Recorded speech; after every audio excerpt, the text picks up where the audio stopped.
Welcome back to another episode of Musically Hitched. I'm your host, Zach Reynolds Jr., and we have a special guest for you in studio today. Rodney, good to see you, my friend. How are you? All right. Thanks for having me, Zach. Pleasure to be here. Absolutely, man. So we've had numerous conversations before. This is just going to be another one in the chronicles, right? Right.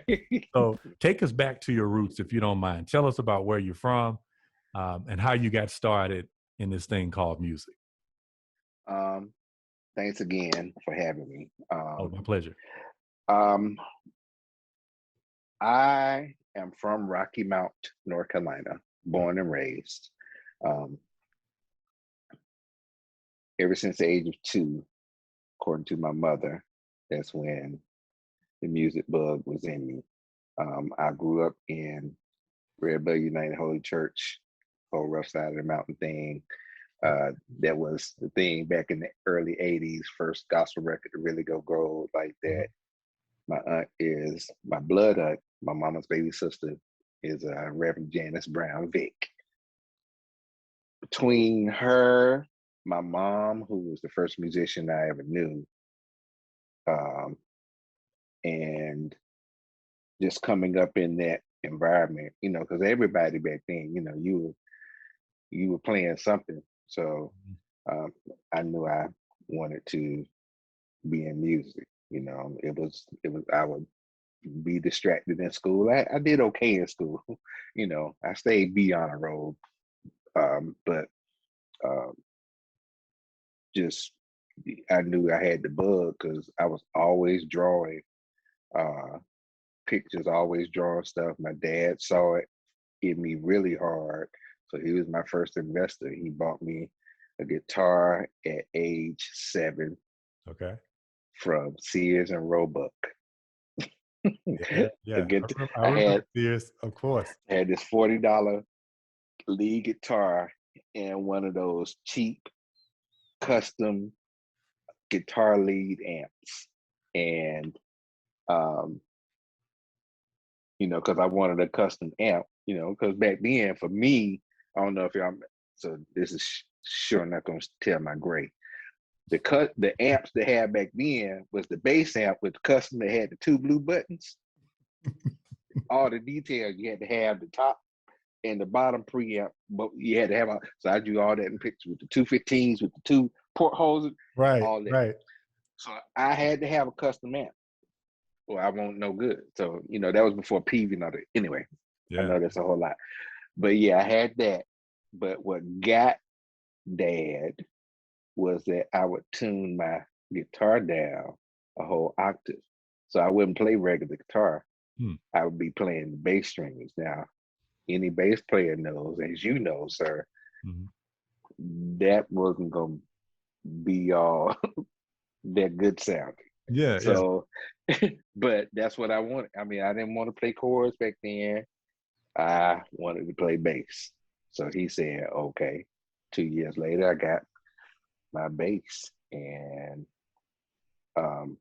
actually bass was the last thing I picked up, I believe, because I had drums at 2 and did that at 5, and I had keyboard at 7. I just sat down and started playing, then bass at 9, and the rest is history.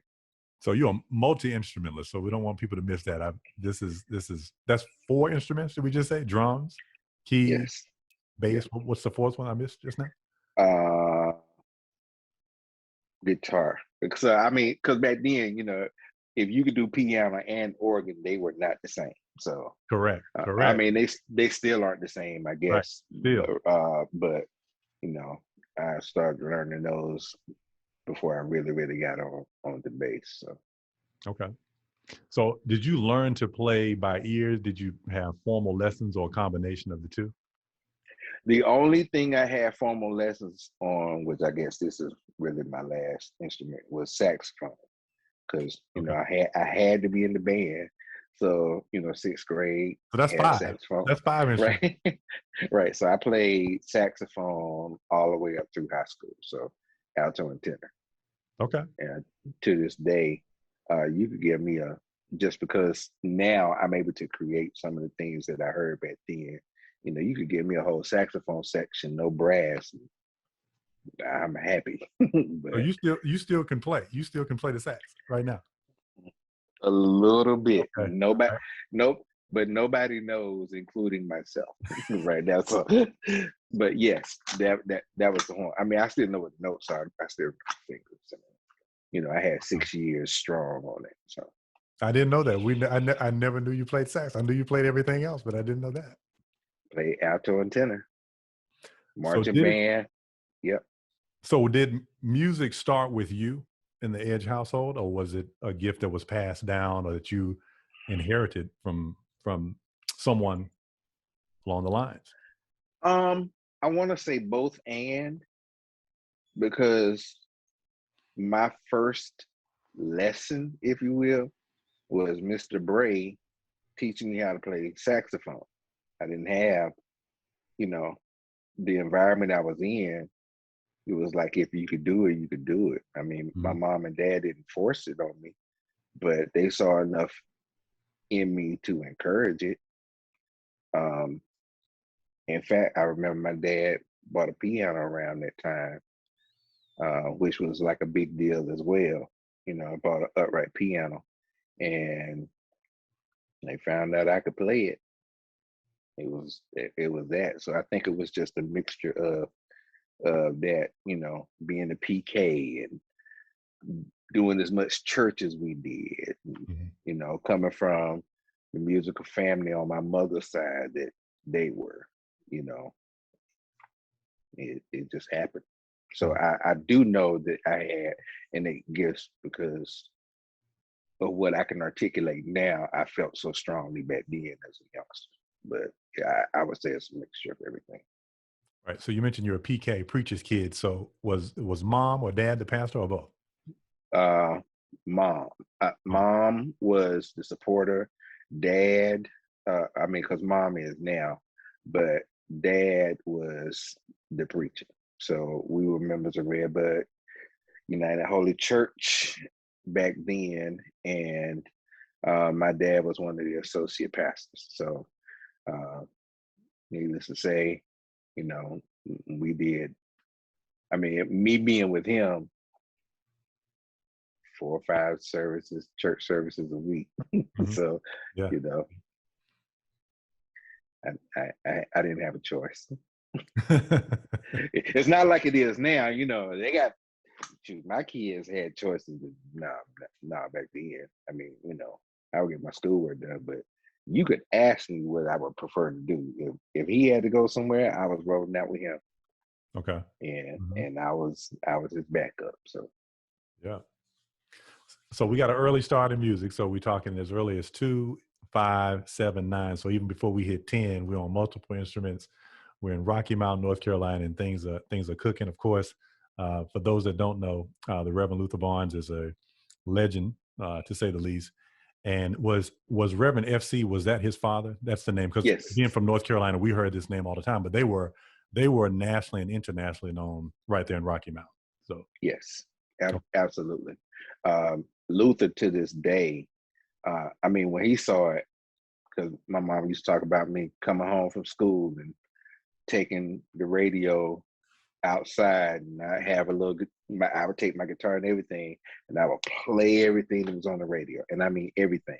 You know, it wasn't a whole bunch of gospel back then. You know, in the afternoon, but you know, Soul 92 and Rocky Mount would be pumping all the hot jams. So that's how I played. And Luther found out about that, and he just started encouraging me from then. And you know, I mean, as a young musician, you know, I'm talking about from age 7, we did a recording with my aunt and Redbud, the Junior Petite Choir.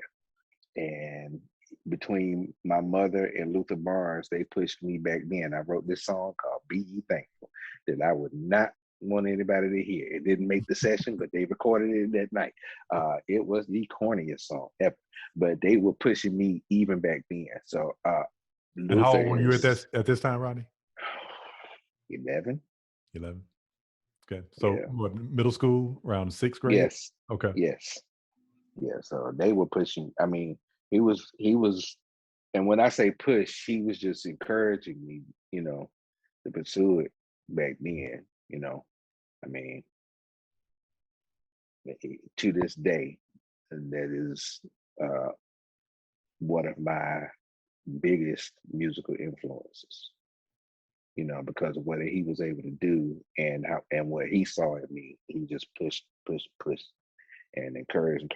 What my mom and dad couldn't do, I could call Luther, and he'd do it.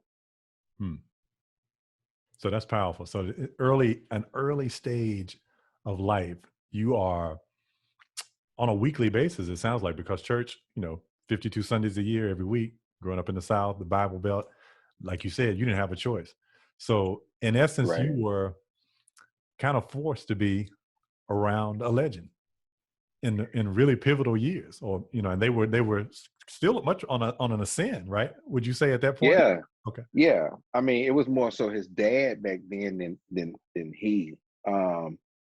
His single "I'm Still Holding On" hit after Rough Side of the Mountain, but as big as it was, it wasn't the same. So all of them were gone, but yeah, I was always around it, but I always wanted to be. Mm-hmm. So those type of churches have musician corners.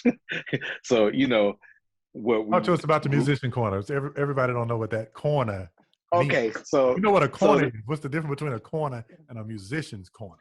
A musician's corner is most notably recognized in church, and most of the time is young people, young student artists who look forward to the day they get their shine on or get the opportunity to play the instrument for church, because of what they feel inside. But that musician's corner is always filled with people who are enamored, if you will, by what's created with the instruments.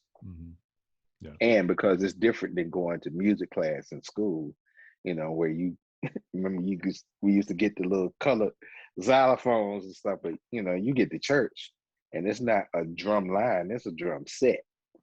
So all of that happens in the church. I'll try to articulate it the right way, but yeah, it's normally the side where all the if there's not a stage for the band to be on, if they're on the floor, the music corner is the side where you'll find all the young people. They'll be closest to the band section, almost guaranteed. So basically, the musician's corner, is it safe to say, because a lot of people get their start in church. I got my start in church. You obviously just said you got yours in church, and numerous other musicians, and certainly not just in the gospel industry or gospel side of things. A lot of our favorite musicians from all time can be traced back to that musician's corner. So that musician's corner is like a birthing place for music stardom.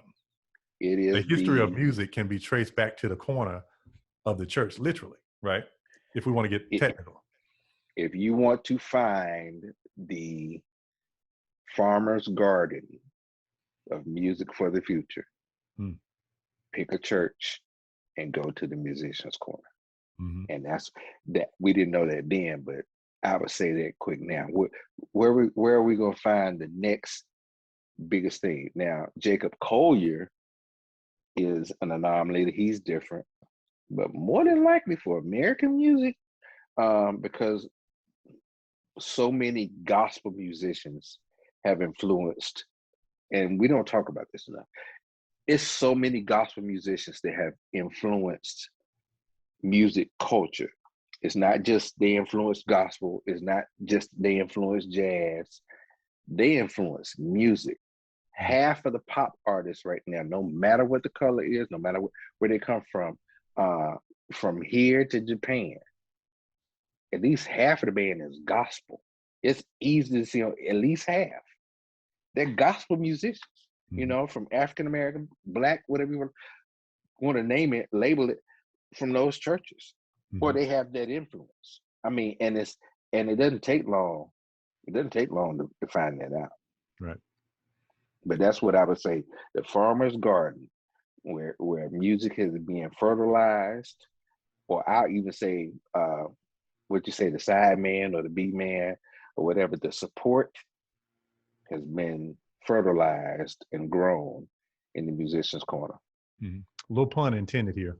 What is the edge that you think growing up in church and learning to play, cutting your teeth in church musically, gives you in the music performance arena? What's the difference? Why should that matter on the stage, or what does it translate to? A couple of things. Number one, we're a little harder to impress. So whatever it is, whether it's pocket or whether you got your best chop, we're a little harder to impress. So if you're not impressive, or if you don't invoke the emotion past, oh, that's good, you know how to do that. If it doesn't leave an impression or invoke a feeling, then it's hard to make that happen outside of the church, because music in and of itself is spiritual. Right. And people overlook that. I used to have these business cards, and I didn't know what I was saying back then, but I know what it means now. My slogan back then was that music is the universal language. And if you can't connect on anything else, you can connect on a downbeat.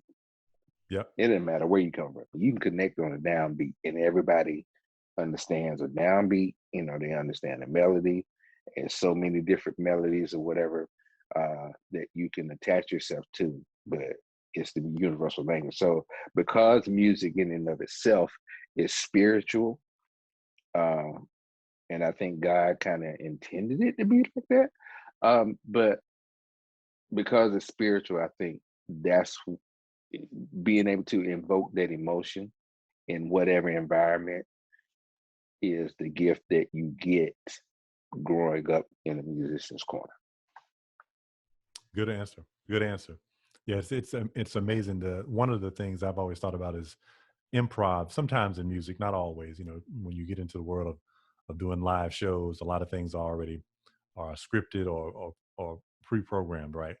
But there are those moments where there's a solo, or there's an opportunity to do something a cappella if you're a vocalist in a show, and sometimes that training, that improv, it's almost like you get a crash course in improv growing up in the local church, and that translates to larger stages, because you do know how to emotionalize things. You do know how to connect with an audience. You get to have firsthand experience that this is what happens when heart touches heart, when soul touches soul. Those moments, and you're able to read those moments, and you can connect with audiences anywhere, any genre, anytime. Any genre, anytime. Or when you have to, like you said, repeat something that's scripted, you have to do that. My growing up, there wasn't a whole lot of jazz influence. Everything, it wasn't rigid, but it was really, really, block pocket. That was their win. That was that style of music.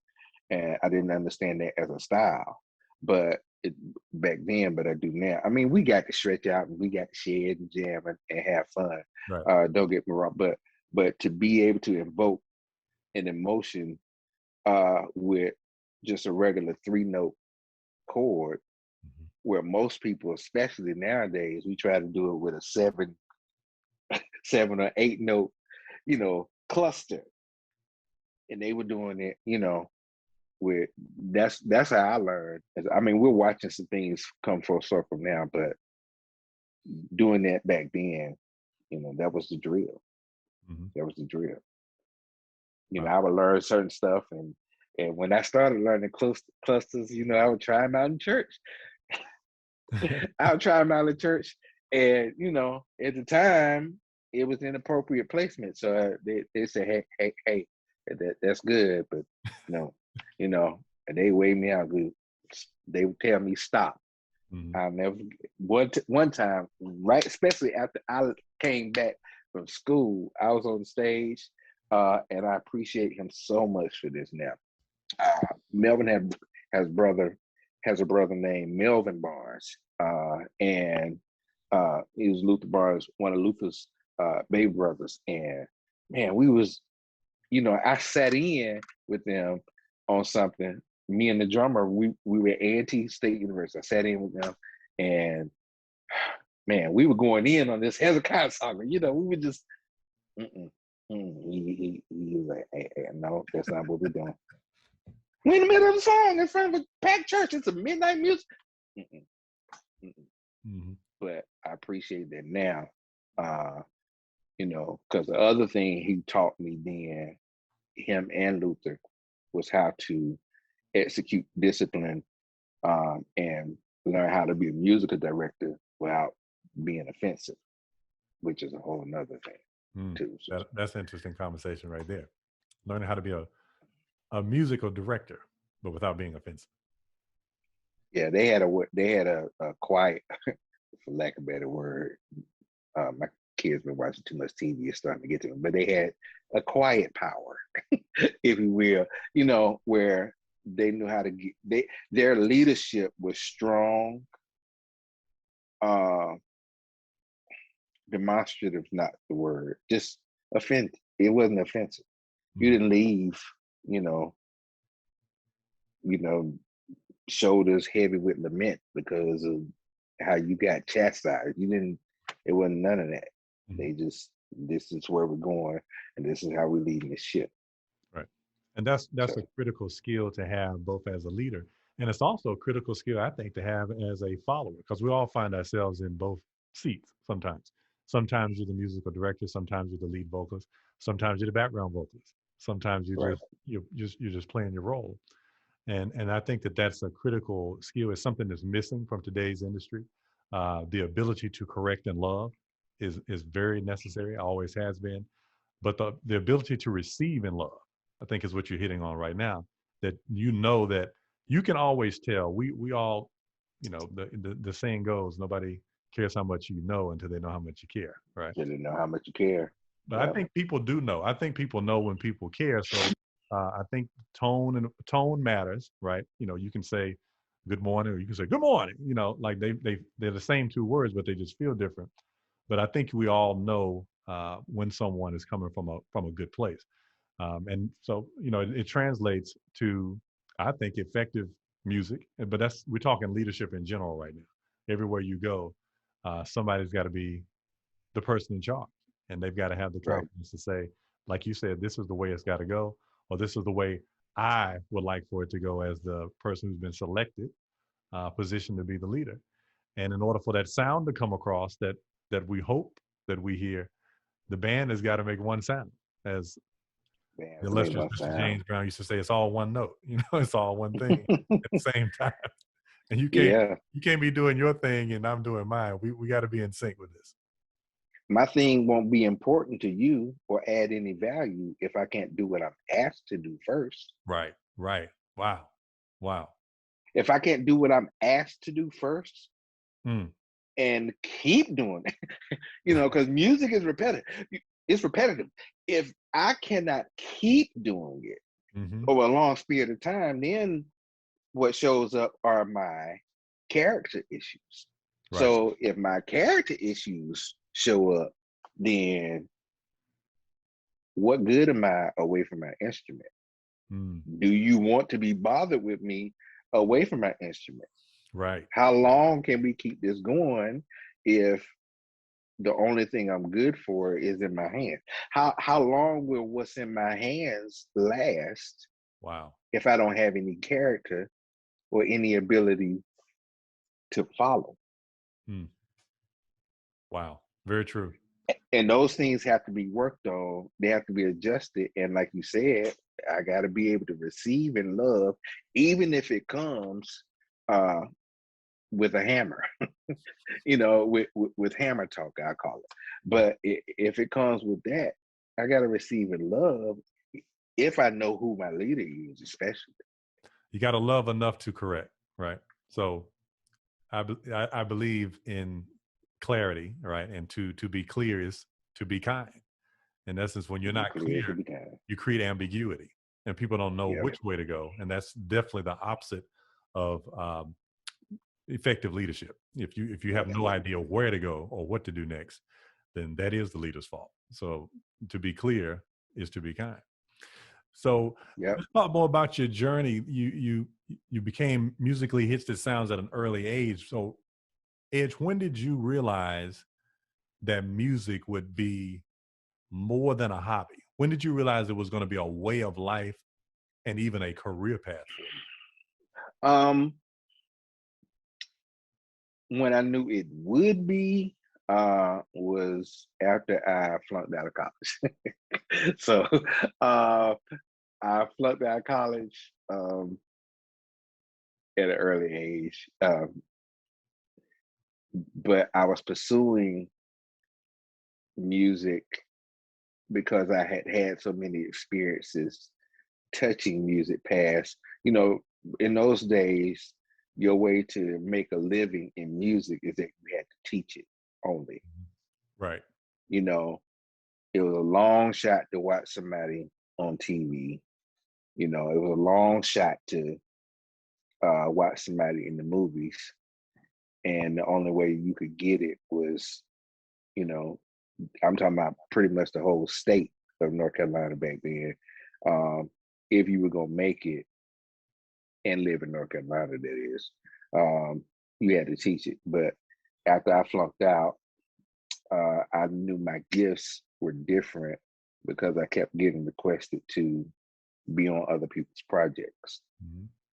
So once I learned how to start monetizing that, I knew that I said, maybe I can do this.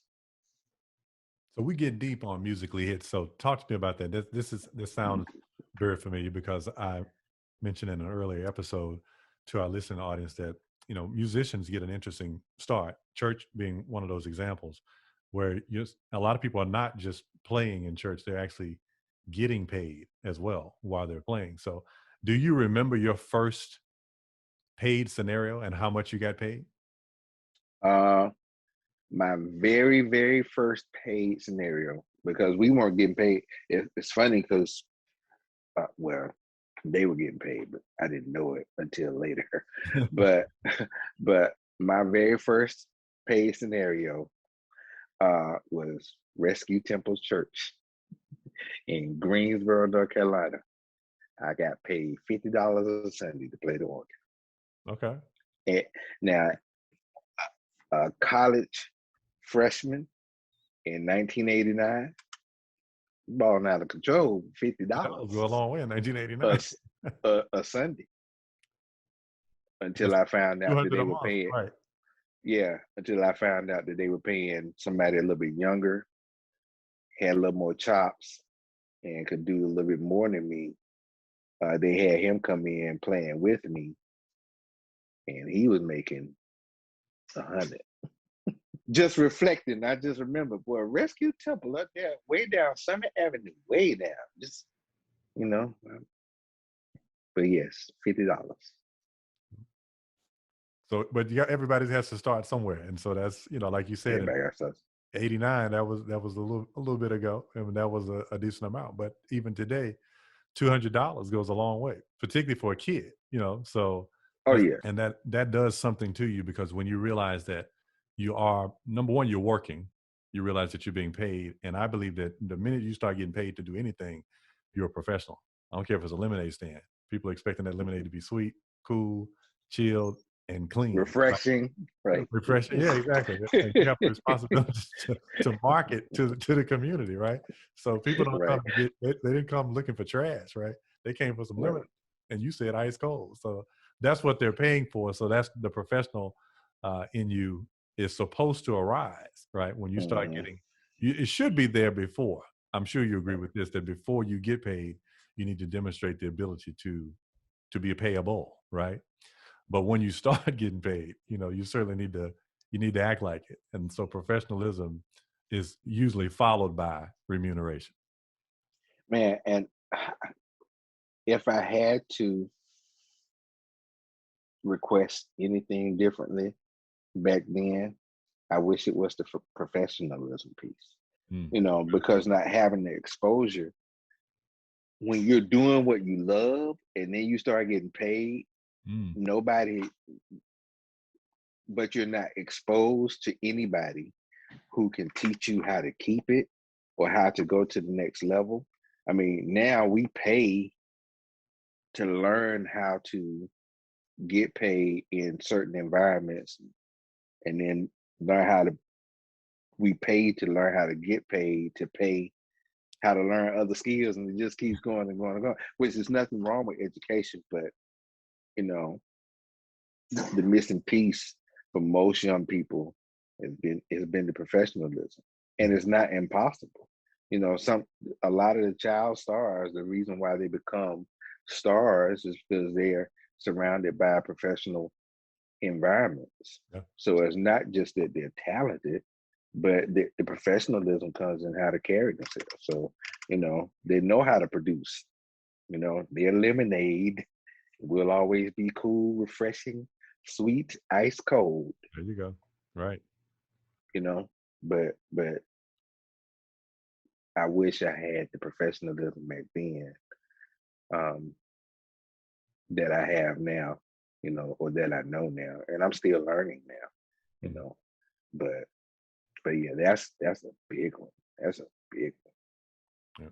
Yeah. So the one. So, mentorship piece is something that often comes up in conversations for those who are making their living. This is not being a musician is not charted territory, right? There is as you mentioned earlier, a lot of people, when you think about pursuing music, let's say mhm, let's call them civilians, right?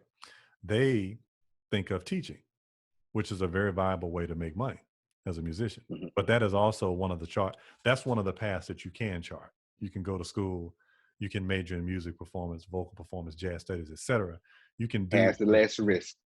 and it's less risky, right? So you can find a job that will pay you a livable salary, right? A livable Mhm, wage. And you are mhm. you are a musician. You're not That is not taking anything away from anyone. But if you want to go the live performance route, you have to have the skill set of an entrepreneur. Would you agree or disagree? I agree 1,000%, which is not a real 100% to You 1,000%. agree a You lot. know, yeah, that's my way of articulating. I agree, 100% times 10. If you do not have, I'm going to call it entrepreneurial skin. Mhm, If you don't have that, um, being a live musician, you will not make it. mhm, mhm. You have to have that. You it's impossible to not.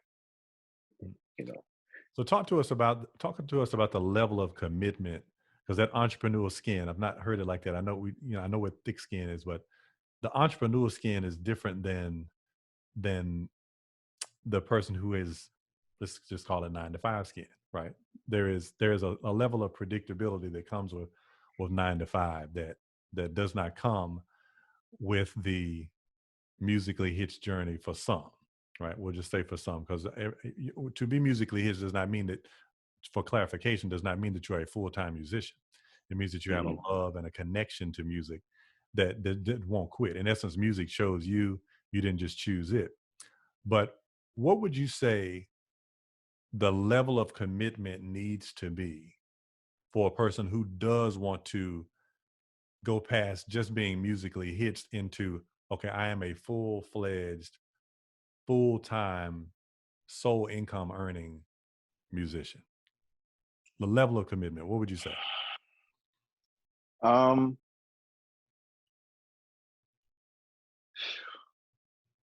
that level of commitment has to be really, really high. Some things I wish I knew earlier that would have placed me in a better position. Money management, time management. Mm-hmm. Too big. Um, if we just talk about music, being because you have to have both of those so that your entrepreneurial skin can take the scars and take the bleeding that you get from being cut. I know there are a lot of really, really grimy industries, especially in America, but the music industry, you need to have money management. I teach my children, to not live off of the 100 or not even the 90, because we go to church, we believe in paying our tithes, but to live off of 70. And if you take a lifetime of paying your tithes, taking another 10%, saving it, and taking another 10% and investing, that leaves you with 70% to buy your groceries, do whatever. But if you can develop, it's just like working out. If you can develop the discipline to do that over amount of time, you'll be surprised what you save. You don't even properly measure how much you have coming in if you just let it keep going out. Mm-hmm. So you have to have that money management. And, I tell my children right now, especially coming out of college, if I have a friend who is now not an angel investor, but he's a huge millionaire investor. And with his, he's a little bit younger than me, but he started way back when we were that age. He did just that. He pays his tithes. He saved, and he calls it paying himself. He did it with 80. He said, whatever I paid in tithes, I will pay myself religiously. And I still do it to this day, but it has positioned me to where now, I can do some massive, massive things. But that was part of his gifting as well. So you got to have that. And then the time management. In this music game, sometimes you won't get any sleep if you are creating something. And if you are really, it's one thing to make it to the big leagues and be on a tour or something like that. But where the risks are and being able to create something that, you can be blessed with and monetize and feed your family, that's hard. Mm-hmm. But you can't get it done unless you have time management, because your body will tell you, hey, you can't do no more. And your brain will be going, but if you don't have time management, proper time management, you won't function. You won't function. I don't even have to address time management with family yet, or time management with relationship spouse, which is a whole nother. That's a whole nother thing, of once you get to, I haven't arrived, but even just with some of the things that I've been able to accomplish, what I could have done differently just in relationship with my children or relationship with my spouse, if I had been taught or if I had acquired proper time management. I'm just talking about regular health and rest right now, because your blood pressure will shoot up. For sure. It can stay on high if you're not careful. And that's for a few reasons. One is the pressure, depending on the greater the responsibility, right? The greater the pressure and for results. And so to whom much is given, much is required. We know that. So for everybody out there that's listening that wants more, have you increased your capacity to handle more? It's easy to want it, but if you don't make room for, as Edge is saying, the time. None of us can really actively manage time because time just ticks. It just keeps going, right? It's just like watching the clock. It's pointless to think we can actually control it, but we can control ourselves. So the discipline that you talked about is what we've got to master, the ability to start things when we're supposed to start them, stop them when we're supposed to. And my Absolutely. wife has even talked to me a lot about, just compartmentalizing. That is a key skill of a successful entrepreneur. You cannot Yeah. spend all day on one thing and still get to the bank in time at 5 o'clock. You cannot do that. It will not happen. It Yeah, will not happen. You you've know, got to you'll be able. be eating. You've got to be able to do it all, right? And so, and we're going to talk about balance here. We want to segue right now into a topic of family, because there's some of our listeners have a family, some may just have a spouse or partner, and some people are just single and they're fine the way they are. But all of us have to figure out, as you said, the balancing that act of what the music industry requires of us, regardless of whether we're a teacher or if we're an MD, if we're a touring bassist, or if we're a music producer who's got a contract with, ESPN. We've all got to figure out, how can I be, because there's only one of us. So There's only one. Yep. figuring out how to get it all done and then maximizing our value, maximizing our opportunity, because this is a long range game. There's a lot of ways to make money one time, or you can make it residually. So how we use our time is also important. So talk to us a little bit more about the skill set of managing yourself, managing time, but more importantly, managing yourself. What do you do to help make it all happen? How do you make it happen as a musician with the perspective of time? Well, for me, my dream as a musician happened after I became a father. Okay. So, being committed to family, I have to make that happen. So I have to address it in those terms. Um, the weekend, especially after moving to Atlanta, the weekend is the time for most musicians who do make an income. That's their time for them to work. Right. So that means we have to find other times to spend family time.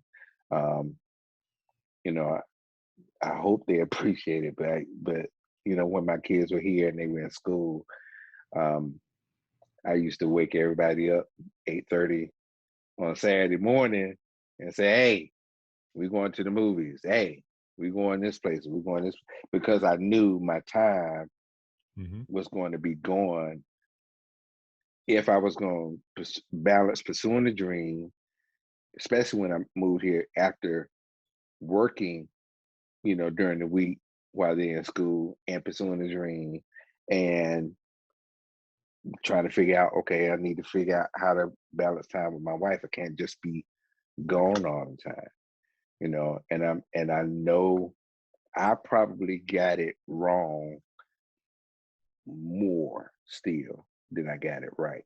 But I was intentional when I did, whether it was the movies or I don't know, let's go sit down at Burger King, or, let's go sit down at breakfast or something, because I needed them to know that I cared. And, I, as much as they would allow me to, I tried to be present. So that time management. Now, mind you, now I'm not talking about sleep still. I'm not talking about, I got a project opportunity. So after coming home or after doing a gig, I have to sit up late and meet a deadline because somebody has paid me money Mm-hmm. to do a project or to produce something, and then I still gotta get up and go to work next day. And my wife and everybody's gone to bed, and I'm still up making noise in the house. Mm-hmm. Um, so whatever I take away time, I had to learn in so many terms. I had to learn how to balance it the other way. There were some times I was gonna have to say no, but whatever I said no to, sometimes it stung, sometimes, most times it stung, but I learned whatever I said no to, I could say yes to something else later on. Mm-hmm. Good. So there's a responsibility of in order to get the work, you've got to be able to deliver results, and sometimes delivering those results, because this is a creative industry. We can't just turn on creativity like you turn on a light. Sometimes it takes a while to get into a place to create something Oh man. that Woo. that will resonate, as we talked about, with the heart. What comes from the heart touches the heart, and something rushed and something tense, something that doesn't feel sincere or feels contrived, usually won't make the difference. You're gonna have to have the time to do that, and sometimes that can take hours, that can take days, that can take weeks, maybe months before you really get Right. something, because you've got to love it. Like when you're in the creative phase, no matter what it is, whether you're putting a show together or whether you're doing an album for an artist, you've got to love what you're doing in addition to them loving what you're creating. If you don't love it, I've always been told by mentors growing, if you don't love it, what you let me here for? You know, because you got to be excited Absolutely. about it. You got to be excited enough about it to get me into it. And then there's also just press play, right? We talked about this on a previous episode with another guest. When you press play, there's nothing to discuss, because all the time at that point is going to play out sonically. Absolutely. Absolutely. Absolutely. And whatever is felt or heartfelt while you're doing it or while you're creating, that should translate when you press play. It Mm-hmm. should. But all that time management, the blood, the sweat, the toil, if you will, of coming up with something that invokes emotion, all of that should happen then. And you gotta the time again that it took to create that, all of that should be felt when you press play. Yeah. So how has it been for you being a father, being a husband, and a professional musician all at the same time? What are some of the challenges, or maybe I should say, what are some of the opportunities that you would like to encourage our listeners? So let's say that we've got a young man or a new mom or expectant mom who's a musician right now. Their life is about to change forever because they're about to become a parent. Looking back with your years of experience, they don't want to give up their music dream. But Mhm. what can you tell them about the realities of being a parent? And then we'll also talk about the realities of being a spouse or partner while being a full-time musician. Um, I'm gonna answer that two ways. Um, the first way is real general. I'm gonna just tell you, don't stop. Because if you don't stop, as your children grow and as you grow to become a better parent, if you find the time to work on your dream, that will grow as well. What we all know is a dream is just a dream unless you put action to it. It'll just stay in your head. Right. Right. Um, I will also say that even if you've never seen it done before, it doesn't mean it can't happen, because maybe the world is waiting on you to do the thing that hadn't been done before. Very true.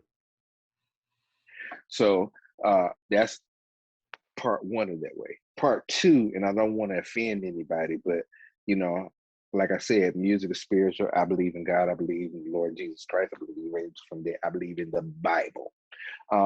So I also feel like if God has put something in you, even if you get gray on your face or on your head or wherever you acquire gray, and you raise your children or you go through something more, I could talk about going to jail and coming out. I could talk about whatever your experience is. If God has put something in you, He knows how to redeem that time and you get it back so that the dream in you doesn't die as long as you're willing to keep working on the dream. Bible says faith without works is dead. Well, guess what? If you don't have the faith to keep working on the dream, then he can't take anything. I mean, he can because he's God, but if you don't give him anything to work with, he's gonna say, well, I'm waiting on you. I gave you this, I put this in you. You said it was impossible. Did you have me with you though? Because anything is possible if you got God with you. So I say, when things look bleak, when the bills are due, we're in a pandemic still trying to come out, all that stuff. If Right. you have God and you have faith and the willing, because let me just do it like this. Faith has to be defined as the willingness to work on something that you can't see or touch yet. Mm-hmm. Correct. So if you have the willingness to exercise, time and energy for something that you can't see or touch yet, you're going to make it.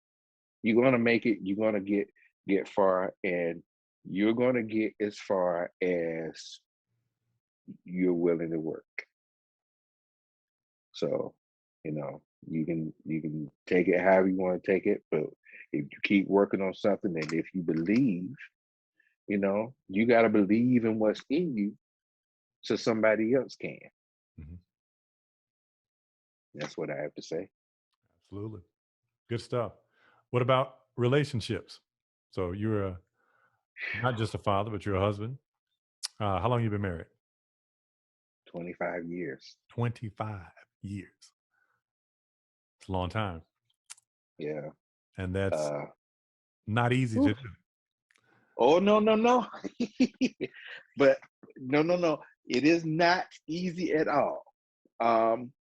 I jokingly attribute, but I feel like it's the truth, that the reason why I'm still married to my wife is not because of me, but the truth is, all jokes aside, it's because of her. Because there are some times, more times than not, when we as creators pursue these dreams that can't be tangibly realized, can't be, economically measured. I know what When that stuff doesn't happen, what are you doing? My wife wasn't like that. My wife has a strong will, strong mind. She's a planner, she's a manager, she's a creator. But she loved me better than I love myself on a whole lot of things. She believes, even to this day, more in me than I've believed in myself at times. And that's why I say the faith that God gave her about my stuff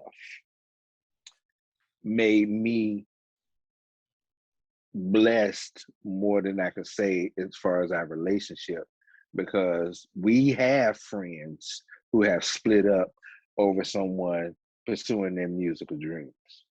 We have, but they never took the time. You can't keep breaking a promise.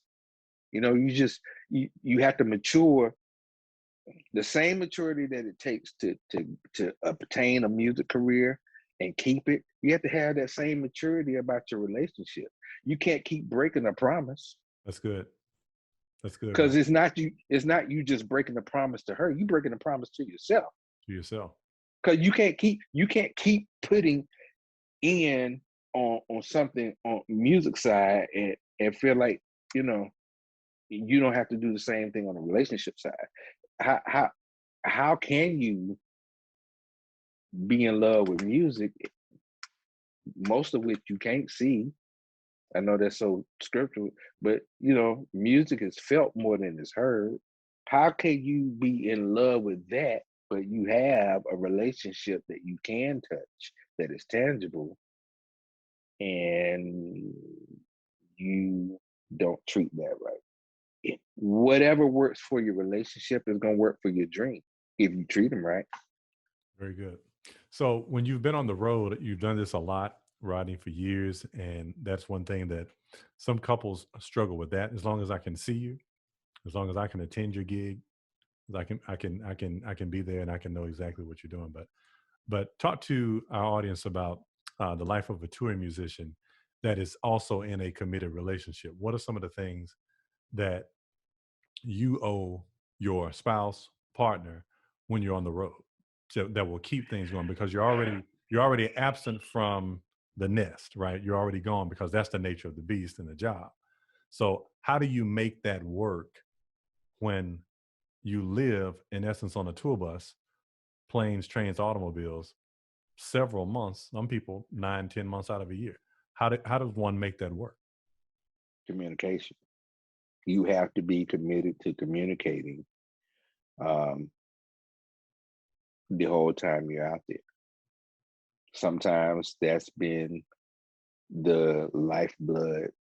Well, no, at all times, communication has been the lifeblood of our relationship. The times I have been gone, that's what did it. You know, I call her before I get to the gig. I call her when I get to see. And these are things I didn't always do. I had to mature to that. But you know, if I'm going from the house, you know, I should want to know where my wife is. I should want to know how she's doing. I should want to know if she needs anything. You know, because for me, Rodney Edge, you know, me financing or getting finance and monetizing this gift I have is so I could take care of them, because I feel like this is what God gave me. But they may not want what I have to give them if I can't communicate. Because music is not the only way to attain finances. So you know, if I'm going to be in a relationship, the communication has to and I haven't always been successful. I'll say that much. I haven't always been successful in creating communication valuable enough to make what I wanted to do important to them. But I had to learn. And because I've learned, I feel like that's what's done it for my relationship. But you have to be willing to give up some other time if that communication is going to be valuable.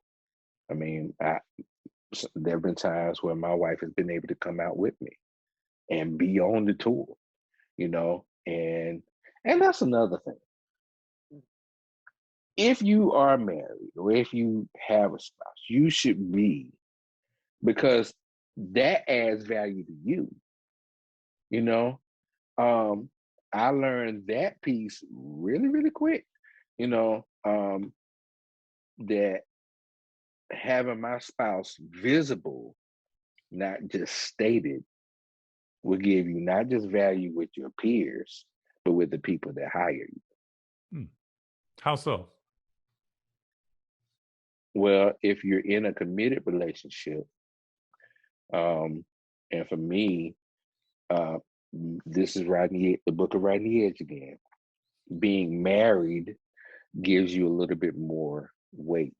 I believe that there's a different level of favor that comes with you being grounded enough to commit past just being boyfriend and girlfriend. There's a different level of acceptance if you say, okay, well, this is my spouse. You know, there's a different level of, okay, well, he's got to be kind of grounded and solid, because, you know, I think it's the same thing that happens. You can tell the difference in somebody who is a parent or not a parent. because when you become a parent when you have a son or daughter, there's some choices that you make that are different. Indeed. So, same thing happens in marriage. There's some ways that you communicate. It's just different. So I think that the fact that can be seen. I'll just talk again about me. When I was out on tour, we hang out where we hang out. I say hey to whoever I want to say hey to. Sometimes I'll meet some people that I've been fans of for a long time. But my wife would be, she would know because I would communicate it, and she get to hang out with all of them. I think there's value in having your spouse with you, because if you love your spouse, that's who you carry with you on stage, whether they're actually on stage with you or not. You're not just representing you. Mm. If your children are going to be proud of you and say, that's my dad, that's who you're carrying on stage with you. If your wife or your husband or whoever's listening, if you have any value at all, you should be able to make them proud first before the people that are listening to you. Mm-hmm. This is not for everybody, but it's who it's for. When you're on the road, what I feel like I hear you saying is that there is a responsibility, because you're at work. You're not out. You didn't go out on the road to play. Yes, it's being on the road and being a musician is a lot of fun. We get to have a lot of incredible experiences. We get to see the world, often for free or at someone else's expense, if you're not somebody else's expense, promoter right? or the producer of the tour yourself, right? But Right. you get to do a lot of things, and there's a lot of time away from home. So there is a responsibility. So that we know that with freedom comes responsibilities, but you're not free from your family just because you're on the road. You're not free from your relationship because you're on the road. You're not free from being a parent. You have a responsibility to check in. I heard you say earlier that you check in with her, not just her checking in with you. Hey, where are you at, Rodney? It's like, hey, where are you? Yeah. What are you doing? Where are the kids? How are they doing? FaceTimes, whatever, because life doesn't stop for them just like it didn't stop for you. The difference is you're on a mobile box moving around the country, getting to your next work location. Absolutely. Versus working from home. That's the difference, right? Absolutely. Got no argument. I plus how would they know if they have no rubric to measure if I'm okay? Correct. Right. They're stationary in one place, right? You're all over the place. Yeah, I mean, there are some households where they don't care where the person is or not, which is the craziest thing. Who wants to live? How can you be the queen and king of a castle where you're not wanted? Nobody wants to be dealing with that. So, yeah, I learned to communicate that on a regular basis, and yeah, you just have to do that, because that value. Anybody who knows, I mean, I know you know, Zach, but you have increased value when the people you love care about you. Mm-hmm. Very true. Everybody that is musically hitched does not necessarily need to relocate. Some people are just fine where they are. Geographically, we're speaking about they can stay in the exact same place where they were born their whole life and have an excellent musical journey. But then there are people like yourself and like me. We still decided that ultimately it was best to make a transition geographically related to this musically hitched journey. So there are many people that are on the fence about, should I move? Should I move to Atlanta? Should I move to Nashville? Should I make the jump and crisscross the country and go to California, LA, or New York in the opposite direction? What would you say, or what do you think is the value of having moved to Atlanta? You chose Atlanta. So why did you select Atlanta as the place to build your career? I feel like I was led to Atlanta. Because okay, so and I say it like this because it's true. I've drugged my family across the country 3 times. We left North Carolina. We left Kernersville, North Carolina, and I drove them to Richmond, Virginia. I was there a year and a half. I drove them from there to Denver, Colorado. Drove them from Denver, Colorado, and drove them here after saying no to dragging them to LA. How long were you in Denver? I was in Denver for 4 years. 4 years, okay. I was out there, musical director for Bishop Dennis Leonard and Heritage Christian Center at the time. Did 2 records out there.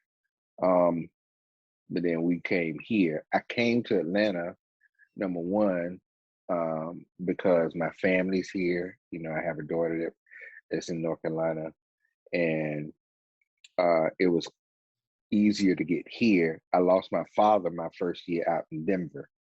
So that whole fiasco of getting, you know, my children were small at the time, so getting them back, it's like, you know, if something happens, I need to be in driving range, where it'd be less than a day or less than half a day, you know. So Atlanta made the most sense. And number 2, this is where opportunity was, you know. Coming up, at least my experience in North Carolina, there was no opportunity, you know, and I didn't have the skills to create opportunity, you know, or the skills or the resources. I didn't have that. So that's what made me come. And I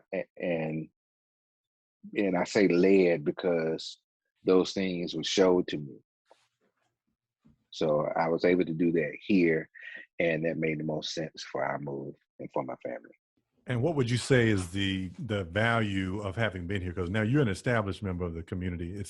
You're no stranger to stages around the city, and we know you have toured and been around the country and around the world using your musical gift. But what is the value of being a member, a connected member, a hitched member of the Atlanta community? Because there are people that move to music centers all the time. We can speak specifically to our area, maybe not so much LA and Nashville and New York, but at the end of the day, the music industry is very small.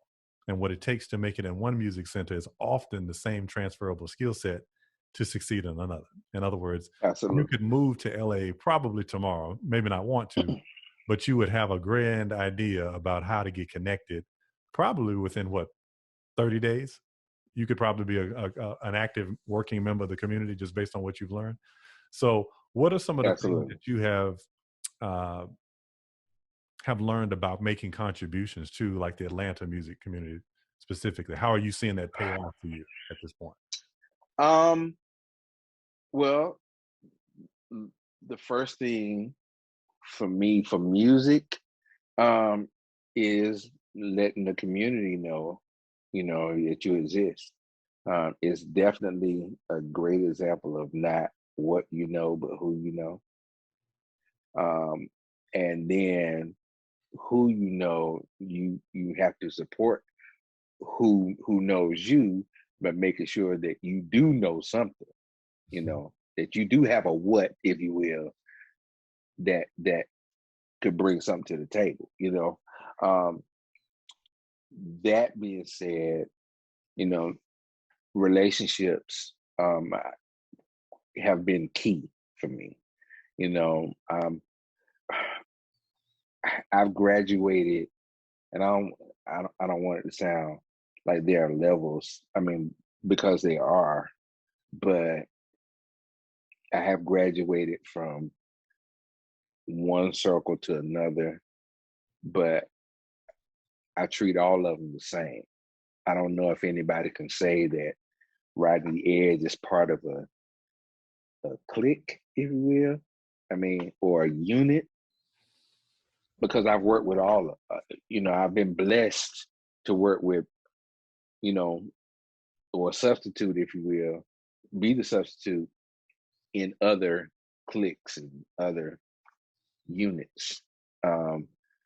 And that's been through relationship, you know, so the value, you know, to me is, you know, you have to immerse yourself in becoming a part of the community, and then make sure that when they do start accepting you, that you have something that they can use, because nobody needs a community.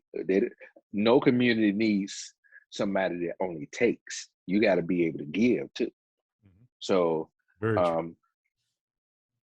So I've tried to give as much as I've been given, and hope to reciprocate that process, because if I can, not only does the community get stronger, but I get stronger as well as a part of that community.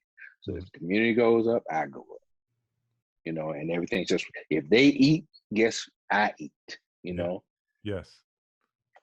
Now, a lot of people struggle with that, Rodney, and I heard that before I moved to Atlanta. I was told, in essence, that if you're going to move there, then go ahead and pick your clique. And so I didn't really, I've always been entrepreneurial in my mind, and that's where it starts anyway. You can't be an entrepreneur in real life if you don't first become entrepreneurial in your thought process. And what entrepreneurship about, in my opinion, is always seeking a way to add value to others. That is how an entrepreneur survives. They think about the ways, they look at their community and they're like, what is missing here? What would make this better? What could be 2 times faster or 10 times faster than this? How could this get done in a more efficient way? And then they begin to galvanize and organize and create and plot and plan and strategize and make stuff happen. And eventually, if they're adding value, like you said, then a dollar amount is usually suggested even to them. So as a man who has done a lot of work in the industry, and particularly locally, and you are well received by many uh, around the city, I can't think of anybody who would want you around. I mean, you add value everywhere you go. I think that musicians may need a different perspective about the word clique. Clique often means I'm familiar and I trust you. I have done business with you before. And when we had the opportunity to exchange and do business, you came through and fulfilled your commitment. If you do that in every scenario that you find yourself, tell me if I'm wrong, but most of the time when you do people right, they are more likely to call you back. Is that correct? That is absolutely correct. Absolutely. Yeah, we have people that because there are a lot of church units here, right?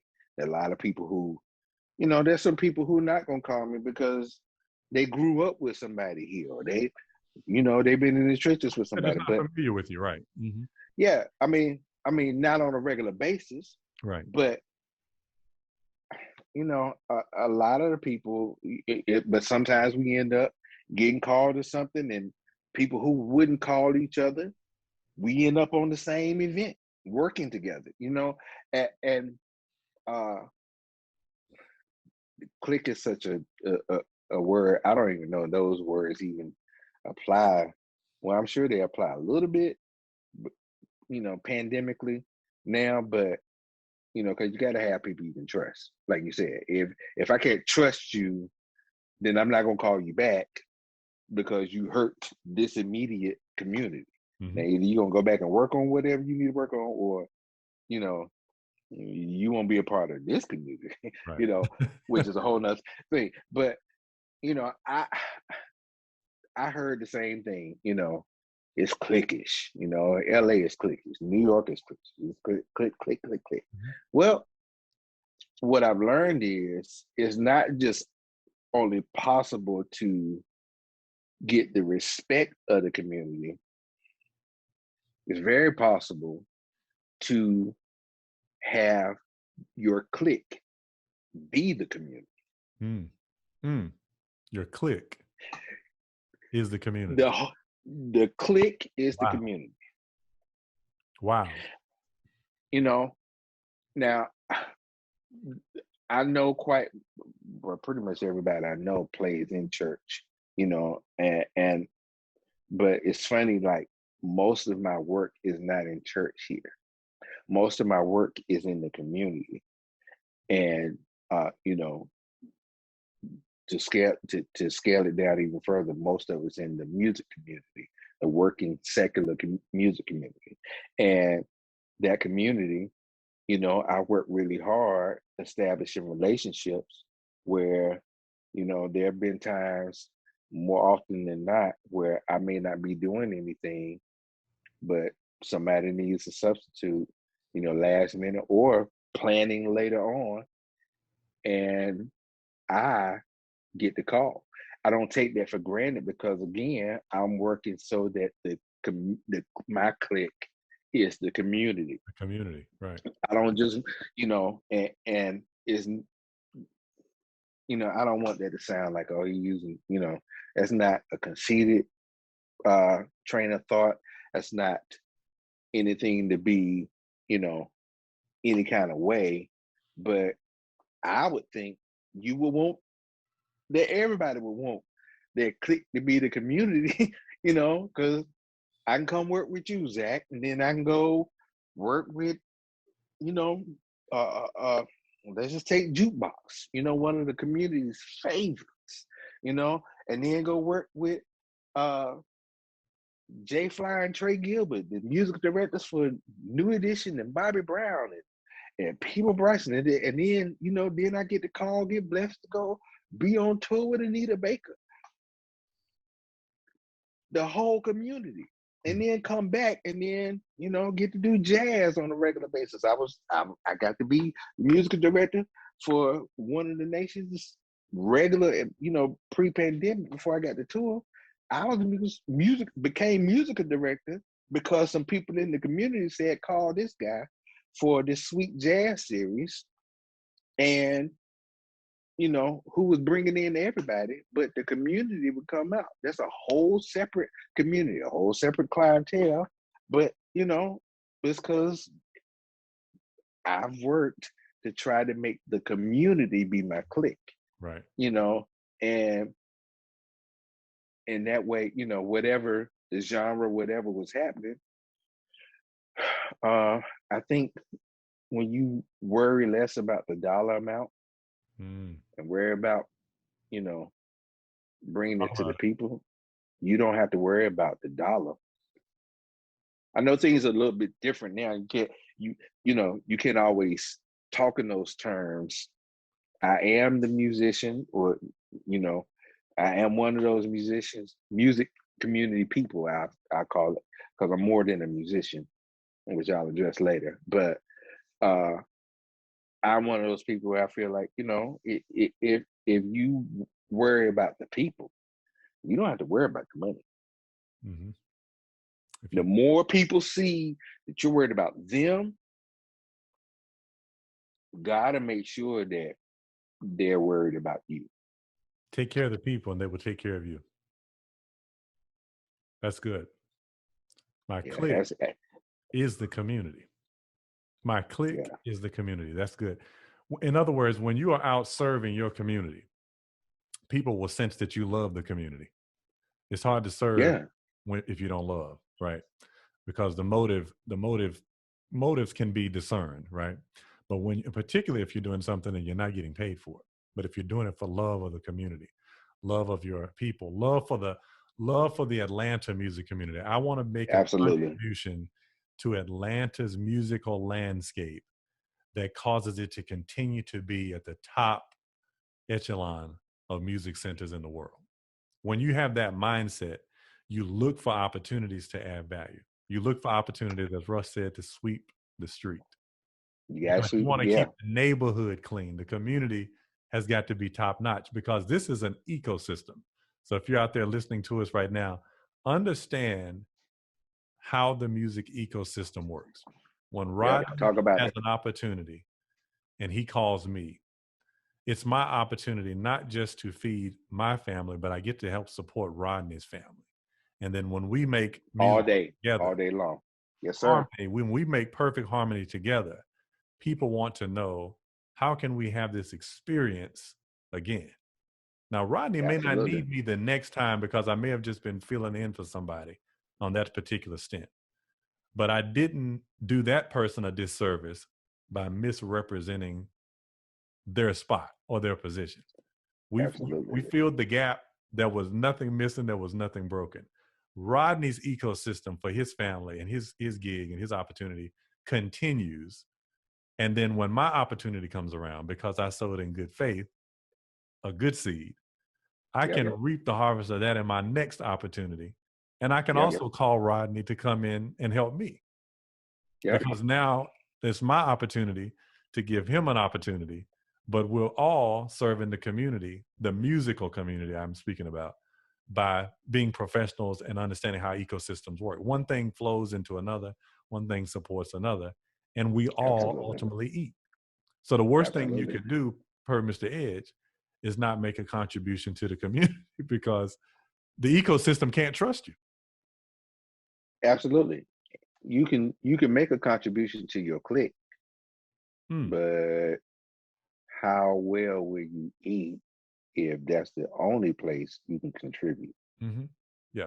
So anywhere I go, I should be able to make a contribution that is perceived as valuable and beneficial to the Atlanta or LA or Nashville or Paris, wherever I'm at, that local Absolutely. ecosystem. I'm a Absolutely. contributor. I'm a giver, not a taker. The more you give, people say, hey, I can't give right now, or I don't, or for whatever the reason, call him. Mm-hmm. Once that spreads the community, then you get to contribute and help grow the community. And it is what they call the ripple effect. Mm-hmm. That wave, once you make that deposit, it nothing stops it. It can be stopped though. It can be intercepted by your, inability to contribute to the entire community, because that's a wave as well. Right. But it's a counteraction. But it's like you just said, you have to understand, once you learn how an ecosystem works and how everybody, if your heart is really so that everybody comes up, everybody can. Powerful stuff. You're more than a Mhm. musician. Tell us about that. What does Edgemuzik Um, got coming up next? What's next for Edgemuzik, and what's the vision for Edgemuzik? well, quite a few things. I'm very active in my church, of course. Um, so we've been working on things there. This pandemic has really leveled the playing field, Sure. and it's given me the opportunity to I believe in merging and bridging, as much as I can. Um, so what's next is I'm about to do some more things with my church. I have a church project coming out. I have three major uh, lifelong mentors that I attribute everything to. One is Bishop Ralph Danny Graves. The other is my choral teacher from high school, Marshall Butler, and then Luther Barnes.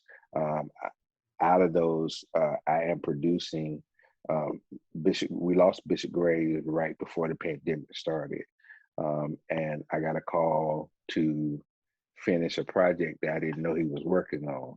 So we are working on that, but that's a major, major deal because of who he was to the East Coast family of churches. Um, have that. I work with another um, who has become a mentor and a big brother, um, Jarrell J. Fly Flynn, and the How Big Is Your Dream organization, who has taken student artists and shown them everything that we were missing coming up.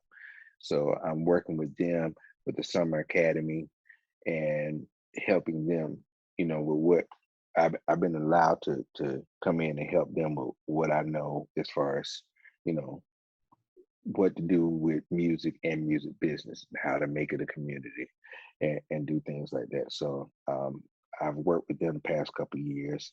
That has become really, really dear to my heart because, if I knew before I had to take care of everything by myself, as an adult, not by myself, but before I had to take care of things as an adult, if I had had the education, I would have been better prepared. So that's coming up. And some other projects coming up, um, I'm sure there's some tours, some things that's going to be happening. And I say that only because I've been asked about a few things. since people, I was blessed to be out with Anita, like I said. And some people like, well, is she going back? What's she doing? Well, we'll see, but as always, and that's the beautiful thing about being an entrepreneur and a creator. There's always something that's going to be coming out. I do have a new project that will be out by the end of the year.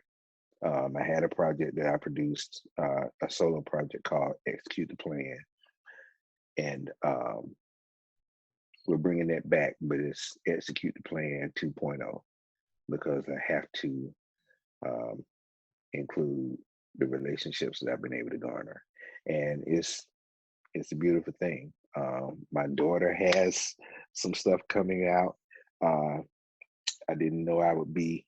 I'm so proud of her. She's a music major at school, but she's also becoming one of the ones to watch. Another one to watch is, I'm proud of my nephew. I'm so proud of him. I have a nephew who goes by the name of Mr. Money Sir. We've been working, and I didn't know that I would be doing hip hop, but we've had some interesting success with him. So you can definitely look forward to me working with him as well for some things that we have coming up by the fall. So plate is kind of full, but that's the goal. Absolutely. Any links, social media or purchase links that you want to share with the listeners? Okay, you can always find me if you look up Edgemuzik. That's EDGEMUZIK. You can find me everywhere, or Rodney M. Edge Sr. I'm on Facebook. I'm on, almost everywhere. I'm on Facebook. I'm on Instagram. Of course, I'm on SoundCloud. I just got on TikTok. Anywhere you see Edgemuzik, MUZIK, that's where you find me. And that's what we're doing. Awesome. Well, my brother, it's always a pleasure, an honor to have you as one of our guests on the episode of Musically Hitched. We have been enriched, we've been encouraged, we've been informed, we've been inspired, and we look forward to what's next for you. If there's any way we can help you, we're just a phone call away. Again, we appreciate always. Zach, let me say this to the listeners. Forgive me for cutting you off, but Zach Reynolds, thank you for having me on Musically Hitched. I believe that you and your wife are two of the most blessed people I've ever met. I think you all have a lot to offer.